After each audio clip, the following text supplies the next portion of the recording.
And now, from the CFTK-TV studios, this is Open Connection with your host, Robert Pictou.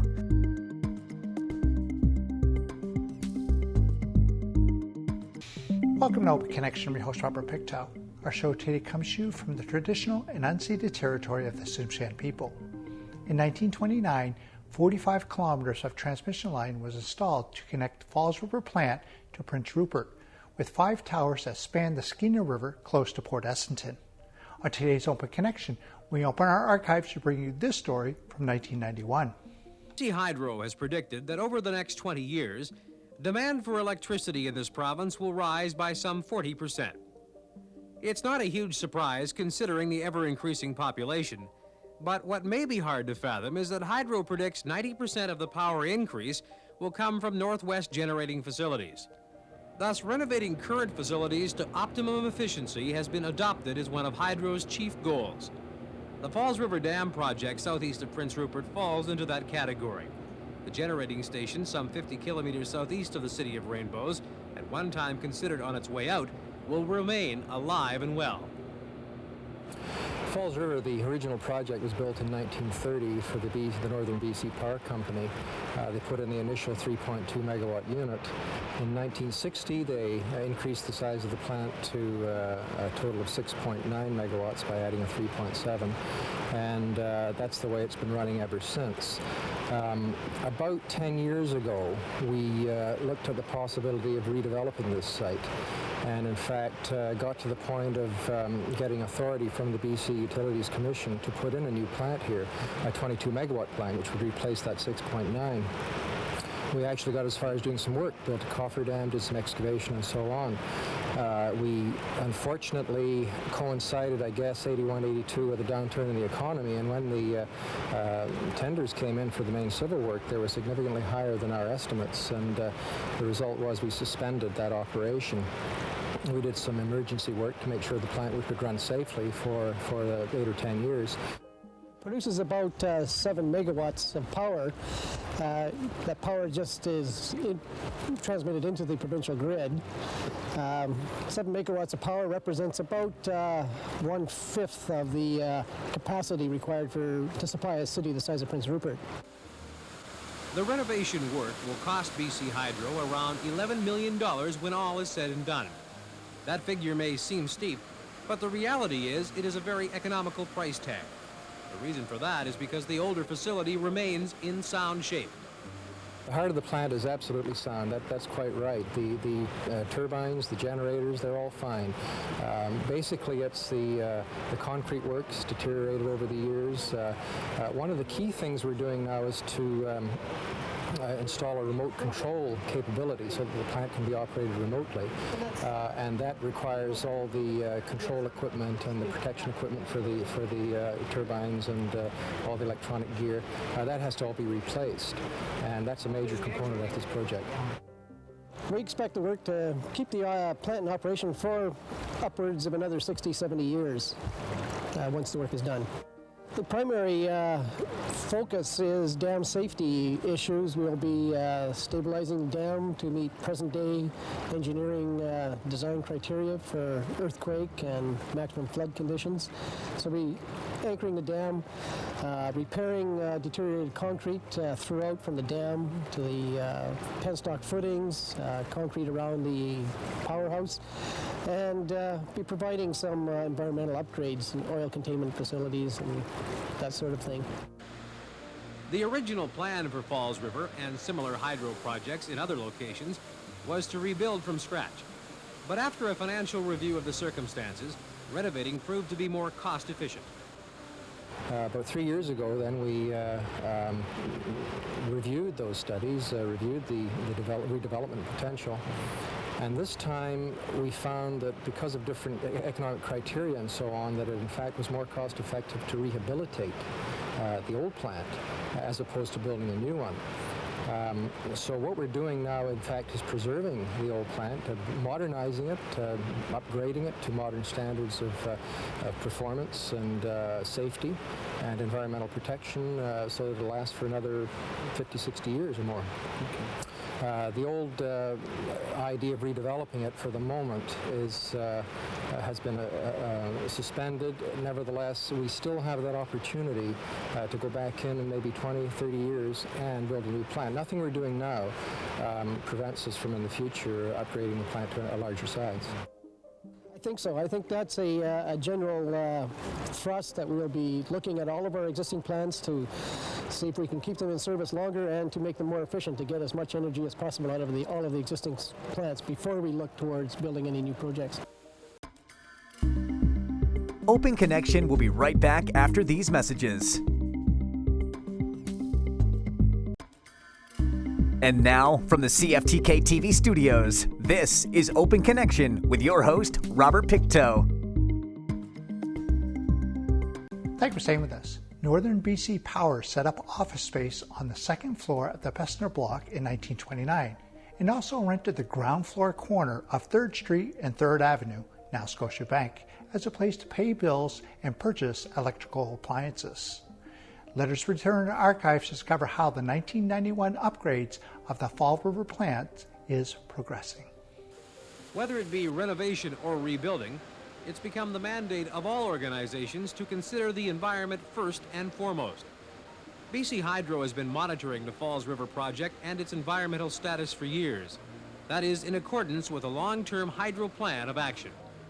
The environmental management plan that was prepared for this project is part of an environmental policy by BC Hydro that an environmental management plan is prepared for every project that we undertake to address impacts and effects on the environment so that we can find mitigative measures if there are severe impacts or impacts that are able to be mitigated during the construction process. Well, initially for this project we did an environmental assessment, and because the project is already here and has been here for quite a while, there's really minimal environmental impact in terms of the effect on the fisheries, forestry, recreation, and also because the reservoir is going to be operated at the existing level, there'll be minimal impact behind the dam as well. During the construction process, we've written an environmental management plan which will address the impacts and address such things as sedimentation into the tail race. That tail race has attracted plenty of attention from BC Hydro. The water quality and fish habitat remains a primary point of concern for the project at Falls River. The original development of a new powerhouse was envisioned in the early 1980s. What was looked at was whether fish were spawning, and a study was done in 1981, and Chinook salmon were observed spawning in the tail race just above the entry into the Extall River. So as a result, following that, there haven't been really Chinook seen since 1985, and in 1987 about 50 pink spawners were observed.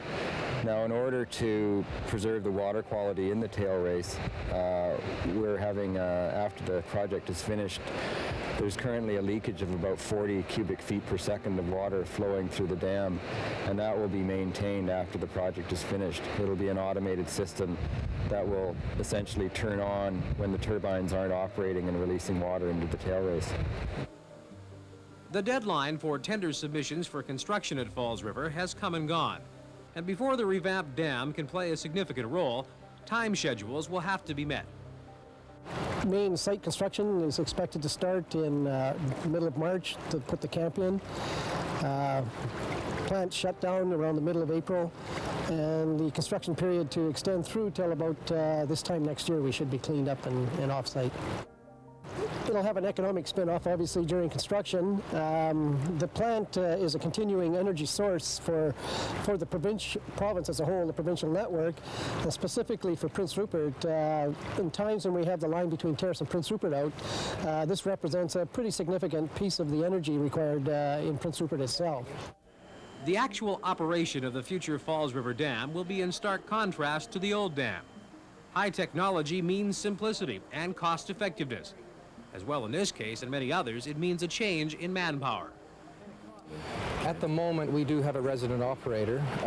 Once the remote control automation is completed, that will no longer be the case. It'll be remotely controlled, but of course, if something goes wrong, we will have to have someone come in to repair it, much as we do now, except the operator at the moment is the fellow on site. Originally, I come in here in '76 as a relief operator. I was working as a dispatcher out of Rupert. In '80, they needed a chief operator in here, and they were planning on a 4-year job, so I talked with the wife, and we decided to come in here for the 4 years. And a nice place. Our family's grown up and moved. Then, of course, everything went to blazes, and they put the project on hold. And we liked it, so we just stayed here, and have been here ever since. No regrets? Not one at all. It's been a good life. Recently, we've been working a month in, month out, so I get 6 months vacation a year, and made a lot of good friends in that. And I got a lot of hobbies that's given me time to work at, and the same with the wife. Falls River Dam, southeast of Prince Rupert, is changing with the times. And if everything goes according to Hoyle, those changes will have the revamped power generating station going at high gear by the end of 1992. Open Connection will be right back after these messages. And now, from the CFTK-TV studios, this is Open Connection with your host, Robert Pictou. Welcome back to Open Connection. Auto extraction is a process of removing a vehicle or its components from around a person who is trapped within a vehicle due to a collision. This process is done with tools, equipment, and precise skills to minimize any further injuries to the occupants. Let us return our archives with Terrace Fire Department Rick Owens. Terrace recently was the site of a week-long course stressing equipment and the finer points of auto extrication. Over 20 Northwest firefighters took part from Grand Isle to Kitimat, and even one fireman made the journey from Prince George. The course itself and the exposure for firefighters and life-saving personnel with some of the industry's high-tech training equipment proved 2 important points. First, the desire of those in the area to acquire additional knowledge, and secondly, it presented the benefits of future enhancement. I thought it was really well received. All the students I talked to thought it was well overdue course. Some of the individuals in Terrace have had such courses before, but a lot of the smaller communities such as Grand Isle, Houston, and such really gave them an opportunity to participate. When you were watching some of your men, what were you specifically looking for throughout the course of the week? Just different things on safety, various techniques. Of course, teamwork is very important. Just to help people that need it. I mean, if you come onto a situation, you better be able to handle it the best of your ability and get the people and do the best job possible. You have life-saving situations thrust upon you at any hour, any time of day. Is there a measure of comfort, perhaps, knowing that these devices are there because you know that you may be put in a situation where what you do saves someone's life, and if you have these devices handy, is there a measure of comfort for you? Oh, sure. I mean, if the equipment's not there and you go somewhere, I mean, it's going to be a lot more difficult, isn't it? The more tools you have, better off you're going to be. As mentioned, while educational courses of this nature provide immediate benefits, their long-term effects are likely much more important. The demands, the expectations put on the fire service today are increasing twofold. It's incredible from the time when I started back in 1974 as a firefighter to today's expectations. Hazardous material response, emergency medical care, extrication and rescue services, fire prevention, fire investigation, fire education, and along with the physical demands is the emotional strain that's put on them. We here in Terrace are extremely fortunate to have a composite fire department with the degree of dedication that we have. Most of us in this community go home to bed at night and wake up when the alarm clock goes off. Here in Terrace, the 30-odd members of this fire department never know when they're going to have to respond from their place of business, from their place of work, or from their home in a dead sleep to respond to someone's needs in this community. And so, again, I stress it's not just the physical demands that are put on them with the equipment and the concern and the risks, but it's the emotional stress that's placed on the members. And I've been associated with many fire departments across Canada. We are very fortunate in Terrace to have the dedication and commitment by the members here. The auto extrication course was made even more beneficial due to the presence of Ken Jones. Jones, a fire advisor for the province of Ontario, put the Northwest firefighters through their paces all week long. Jones believes fire departments and procedures change from province to province, but the most precious commodities remain consistent. The individuals are the most important resource we have in providing the service. Obviously, there's a difference within Ontario and within the province of British Columbia as to the capabilities of different community fire departments and rescue people. That depends, the different factor is the type of equipment and the type of training that they've received. You melt those all together and the end result certainly will be different. This particular course displayed some of the finest life-saving equipment in the world. This equipment, as one would expect, has quite a price tag. But according to the Terrace Fire Chief, that expense is offset by the gains presented. There are two groups who benefit by equipment and technology. And as the manager for the department, I have the final responsibility laid upon my shoulders as a representative of the city.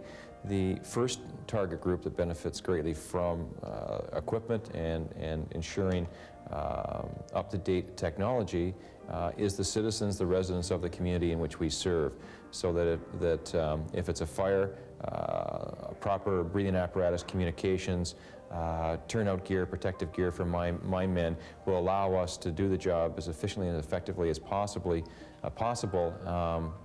thus reducing the amount of risk to that individual who we are here protecting. The second group, and as important and in some ways more important to me, is my men who serve the community and serve the department.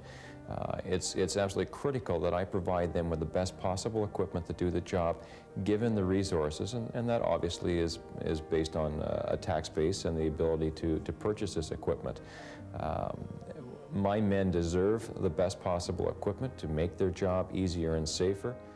Suffice to say, most fire departments in northwestern British Columbia do not possess much in the way of state-of-the-art life-saving equipment. But this area shouldn't be alarmed.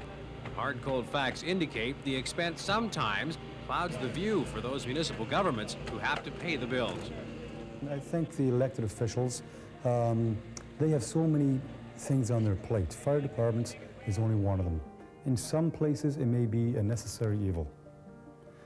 Many of them are very, very responsible and make very informed decisions to try and enhance the service. At this time in our lives, they have to make some very, very difficult decisions with regards to fiscal restraints. I'm sure that they really mean well, they really mean to provide the best service possible, but in many, many cases, I dare say they're making uninformed decisions. I think a course like this, the efforts of the fire chief here in Terrace, some of the local fire chiefs, to better inform the elected officials of how they can better enhance their service, will go a long way to improving the service for the communities. Are we adequately equipped? I can frankly say no. There are areas that I must strive for, and I must provide the background and do my homework in making my budgetary presentations to Council. In the same breath, I can say that to date I have been pleased with Council's support. I look at the future economics for the area and recognize that we are in somewhat of a recession, and that is going to make spending more difficult for the city. And allocation of funds to my department will be limited. That only motivates me to present a stronger case for equipment that we may require in the future. A creative approach to fire department management must be considered by all fire chiefs as we head to the next century. How dollars are spent in aid of training and equipment is more or less a matter of long-term planning. We are strictly talking about professionalism. We're talking about establishing a minimal level of fire protection and fire rescue capabilities. I hope that this community and the taxpayers and City Council recognize that I do represent their interest and look at the global perspective for this community, and am not looking to acquire equipment that would not be required or could not be justified. So that when I prepare a budget, when I look at our needs for the community, I as a taxpayer of this community as well am cognizant of what dollars are available and what equipment is absolutely necessary. And that's what I'm striving for, is to acquire the equipment that is only absolutely necessary, and at the same time plan for and work towards future needs for this community, to be proactive rather than reactive. Open Connection will be right back after these messages. And now, from the CFTK-TV studios, this is Open Connection with your host, Robert Pictou. A computerized tomography, or CT scan, has many uses, but is particularly well suited to quickly examine people who may have internal injuries from car accidents or other types of trauma. In this final segment of Open Connection, we'll return to the archives with John Crawford. Cash calendars are again on sale throughout the Terrace-Kitimat area and in other locations in the Northwest, as the R.E.M. Lee Foundation pushes toward its goal of buying a CT scanner for the Terrace-based hospital. Its target is $600,000, and the fund is already past the halfway mark. Hospital Administrator Michael Leisinger says there are other money-raising ventures underway, too. One of my favorite ones was we had Roy Vickers, a world-renowned native artist, produce a picture of Kitsillas Canyon, and we ultimately sold the original of that, and we had 49 prints also made. And those prints are all available, not all, most of them are sold actually, there are still some available up at Northern Lights Studio, and the proceeds from that go to the foundation.